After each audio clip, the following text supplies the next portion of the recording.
Ce parc est-il radioactif? Beaucoup de Tokyoïtes se posent aujourd'hui la question. Ces dernières semaines, des foyers de forte radioactivité ont été découverts à plus de 200 km de la centrale de Fukushima.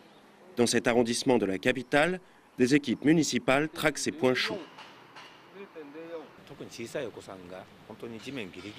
Les enfants passent beaucoup de temps à s'amuser au niveau du sol, ce qui peut être dangereux. Notre but est d'examiner les lieux à risque, comme les bacs à sable, pour apaiser l'inquiétude des parents.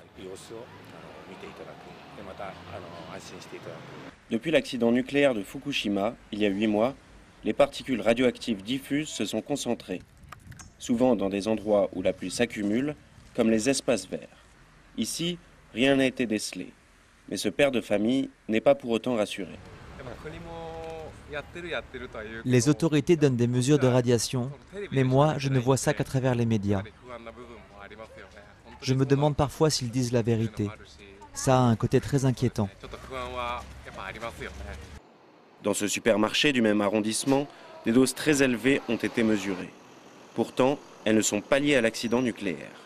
Derrière cette bâche, des techniciens creusent pour en trouver la source. Il pourrait s'agir de radium, une substance autrefois utilisée pour fabriquer de la peinture phosphorescente. Sans le savoir, les employés du magasin y sont peut-être exposés depuis des années. Les citoyens achètent du matériel pour mesurer les radiations, parfois même des appareils très basiques sur Internet. Ils se promènent chez eux ou dans les écoles de leurs enfants et ils trouvent des sources de radiation qui sont là depuis longtemps.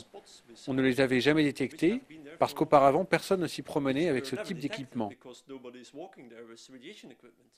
Mais à part ces quelques pics très localisés, la radioactivité ambiante à Tokyo n'a rien d'effrayant.